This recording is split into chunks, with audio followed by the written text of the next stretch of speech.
What's up, guys? This is Richard again for another edition with Learning with Rich.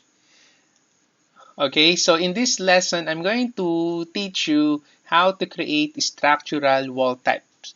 So we'll be having two exercises. First, I'm going to teach you how to modify an existing structural wall type, and then for the next one is I'm going to teach you how to create a new structural wall type.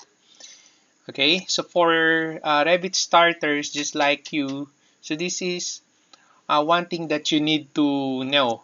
Okay, so this is a very basic thing that you need to know in using Revit. So you've got to be able to create a new family type. Okay, so this is a very simple. So we're not going to do any modeling here. So I'm going to teach you how to create a structural wall type. Okay, so to start, okay, so let us modify an existing structural wall type. Okay, so to do that, so I select here the wall.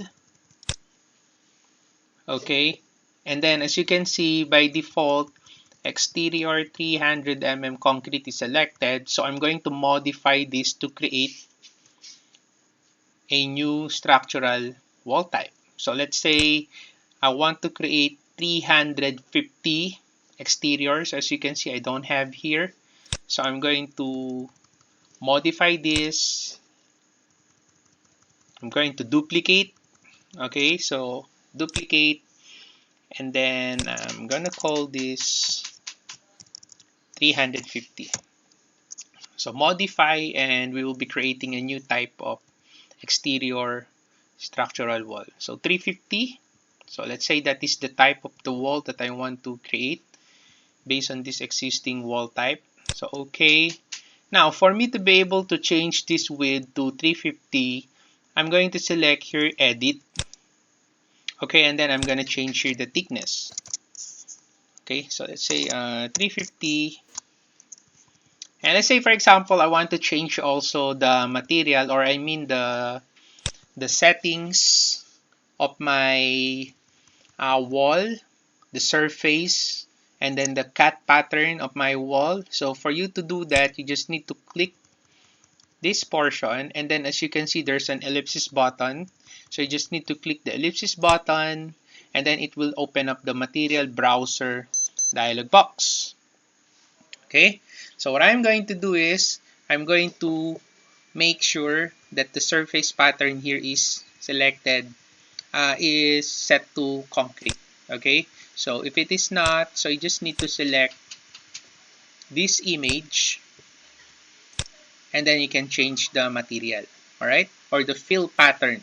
So that's how you change the fill pattern for the surface and then for the cut pattern.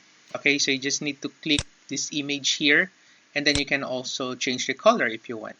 Okay, so after selecting the surface pattern and then the cut pattern that you want for your wall, so I just need to select here OK, and then I select here OK.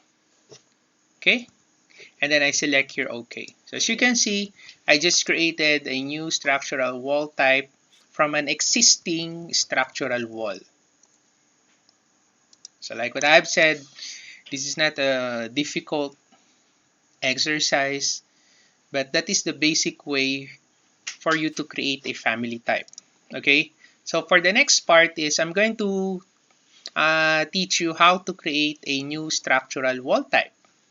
Okay, so this is exterior. So let's say I want to create an interior.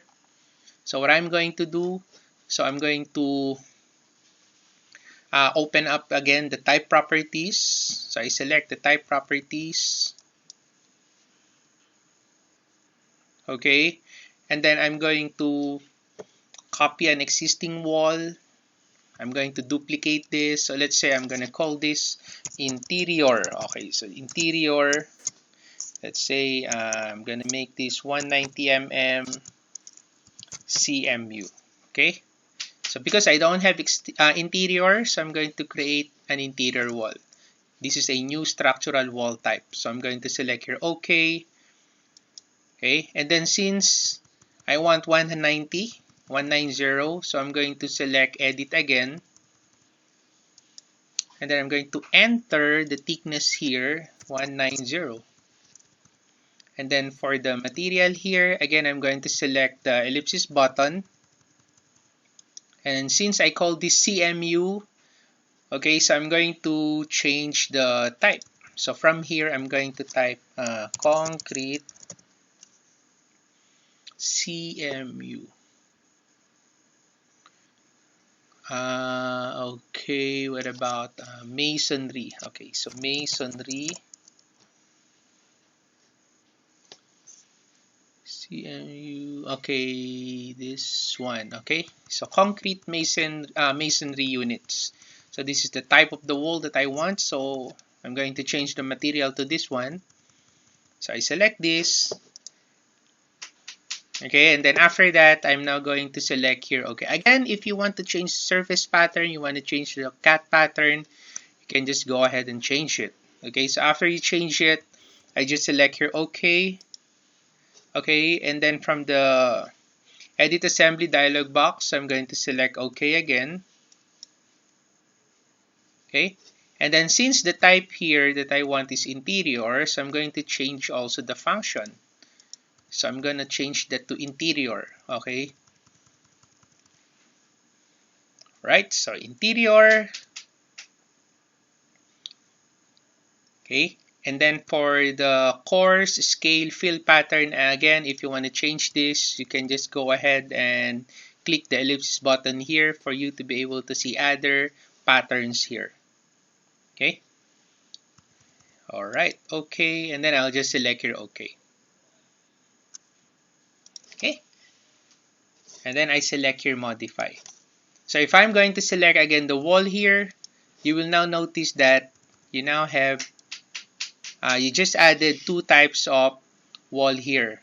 Okay, so you added exterior 350 mm, and then the other one you created an interior wall.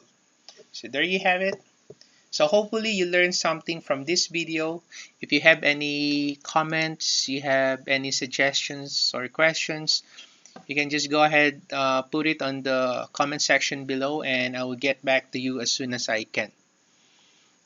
You can also install QuipSpear on your iOS, Android devices, and then you can add me so we can communicate directly.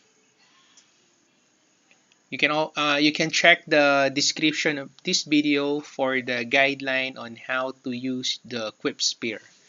Okay. Once again, this is Richard. Hope you learned something from this, and until then, take care.